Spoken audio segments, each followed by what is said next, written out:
All right, YouTube, as always, like, subscribe, comment, hit the bell. You got a question, get at me, I'll get at you. Today we're doing Dodge Caravan 3.6 alternator removal. First thing you're gonna do is take off the battery cable, move that guy out of the way.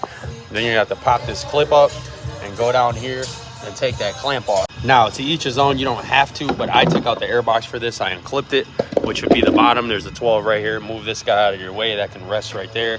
Pull it up out of here, and then you got a more easy route to get that off. So we're going to take that off right there, and your alternator is underneath all that right there.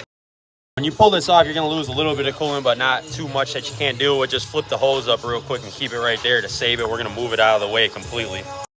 And like I said, we're just going to fish this up out of here and move it over completely. You just got to go up and around and underneath this tube right. All right, we're just going to take this bad boy and move it on over here and leave it up in this position. I usually just leave it right there. It'll rest like that just fine. You won't lose any more coolant. The little bit that you did, you'll be able to pour right back in the reservoir. And now we're looking at our alternator. Got this electrical connector down here and our terminal to pop off, and we got to get the belt popped off and the tensioner.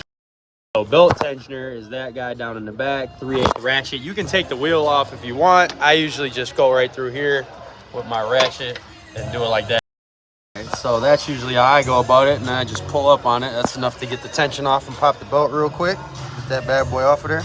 All right, next order of business, popping this cap off the terminal right here and getting that nut cracked off of there, pause, and then also getting it unplugged out of the actual electrical connector plug. Guy's a 13 right there.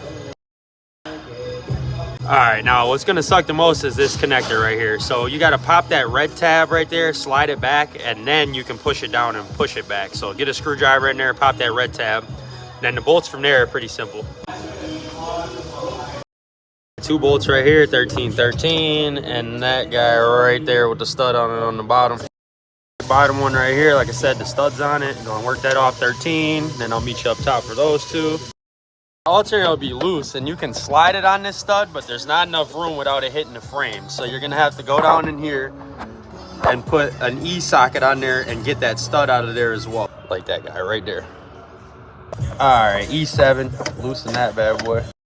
Stud out of there. Now your alternator is free and mobile.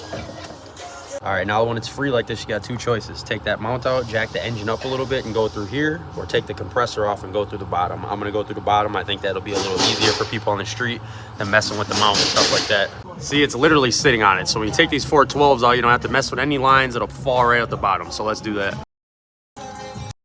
These E-sockets with the same one up above for the stud. AC compressor over, alternator, I always take it out right here like that.